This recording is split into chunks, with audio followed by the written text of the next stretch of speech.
Welcome to Resident Evil Cut Content Analyzation, the series where I analyze the cut content from Resident Evil games. My name is Rapid Crafter, and today we are looking at 17 pieces of cut content from Resident Evil Village. The game was highly anticipated and launched with massive success. It received high praise and a majority of fans really loved the game, but there were a ton of concepts and story pieces that never made it to the final product. And today I will be taking a look at some of this cool stuff that Capcom cut out. Ladies and gentlemen, this is the cut content of Resident Evil Village.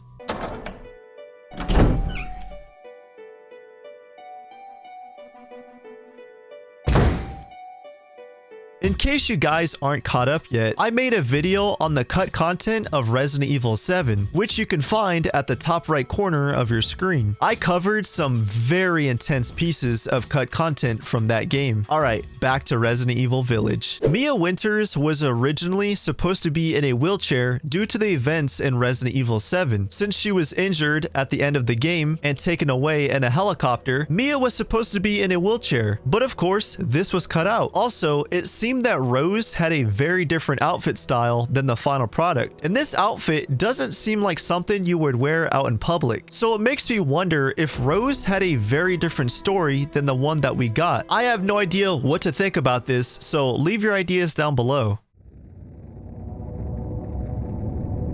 Chris Redfield had very different designs than the final product. In one design, we can see Chris wearing civilian clothes. Honestly, this would have been more realistic. Since Chris was protecting Ethan's family, it would have made more sense for him to be wearing normal civilian clothes, but I gotta be 100% honest with you guys. Chris looks way more intimidating with that trench coat, so I'm glad that Capcom stuck with the final design. Certain lichen types were cut from the final game. We could see that some of these lichens rode horses, others had spears, and a few of these designs looked very different from what we actually got. Now, technically, none of this stuff was cut from the game. We saw spears in the game, we saw slight variants of these lichens, and in the village fight where all of the lichens are attacking Ethan, when the cutscene triggers, we can see that some of these lichens are riding horses. But it seems like these lichens on horses were supposed to be normal enemy types. It would have been so cool to fight lichens that are riding horses. So I have no idea why Capcom cut this out. The subtext says, "This is the basic design for the lichens." The concept behind them was primitive zombies, which was used to create a wild wolfman looking creature. Capcom wanted the lichens to be much stronger and slightly more intelligent than the Ganados in Resident Evil 4. And honestly, I think they were pretty successful with that. The Dimitrescu daughters were originally going to turn into spider-like creatures. Apparently, when you kill one of these daughters, they were going to melt into some sort of goo and eventually turn into a giant spider. And if you watched my video on the cut content of Resident Evil 7, people claimed that Resident Evil 7 was too scary, and a lot of people have phobias of spiders. So that's maybe why they cut it out. But this doesn't make sense, and it's kind of contradicting my own point, because at the end of the game, Mother Miranda literally turns into a spider. One of the Dimitrescu daughters also had a very different role. She was going to be a stalker enemy, and she would have roamed the front of the castle while holding giant garden clippers. And you already know what I'm about to say. I really wish they kept this in the game. Moreau's section of the game was going to be a lot more advanced. There was going to be a lake section with mermaid-like creatures, and this area was going to be much bigger. Apparently, Capcom wanted to make this area a fishing village, but this was too difficult for the development team, so they cut it down. There was also going to be a scene where Moreau was going to be searching for corpses to use for his experiments. And based on these images, it seems like Moreau was going to be a stalker enemy, and maybe if Moreau spots you, he's gonna call out to his minions and they come to attack you. And as much as I like Moreau's section of the game, it does kind of feel a little bare bones. It seems like a lot of cut locations, such as houses and certain buildings and scenes, were cut from the game. It almost feels like we were supposed to see exactly what happened at the village before Ethan arrives there. For example, you remember that character Elena? Yeah, I don't blame you. I forgot about her too. But when she falls into the fire, her death is kind of awkward. It almost seems like she wasn't supposed to be killed. And Dust Golem said before Resident Evil Village came out that there was supposed to be a third playable character, and this third playable character was supposed to be Elena, and she was going to be holding a lantern while being stealthy around the witches. So it's pretty clear that she was supposed to be a playable character in the game. Believe it or not, Lady D was meant to have more screen time in the final game. She would have had more chase sequences with Ethan, becoming more of a threat as time goes on. It also seemed like Lady D had a stage 2 version of herself. Throughout the game, we see Lady D use her big claws, but it almost feels like we were supposed to have a second fight with her before her dragon form. But it seems like the pacing issues of the game really brought this factor down, and Capcom cut it out of the game. A ghost-like enemy with a sword seemed to be cut from the game. When you're on the rooftops of the castle, we can see a mysterious figure holding a sword approaching Ethan. Oh, what's that? Yeah, Ethan was also going to be able to pick up the enemy's swords and use them to fight against enemies. And I'm also still concerned about this mysterious enemy. Maybe it's one of the common enemies, but it just looks a little more mysterious. And it looks like Ethan is about to have a sword fight with this thing.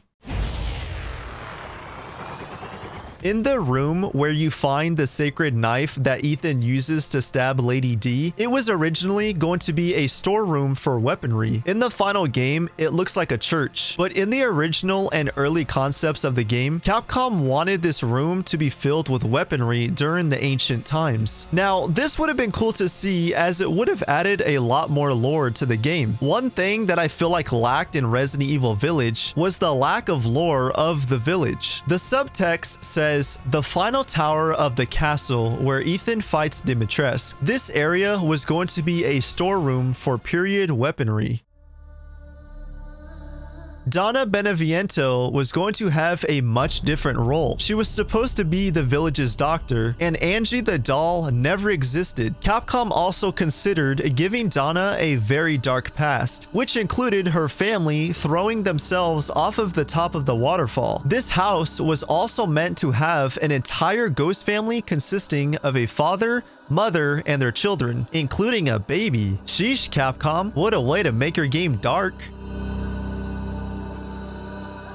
A giant statue representing the village was cut from the final game. Nobody knows the meaning behind this statue, but it seemed like it was going to have some sort of religious meaning towards the village. And this concept looks really cool. Come on, Capcom, stop cutting out the cool stuff.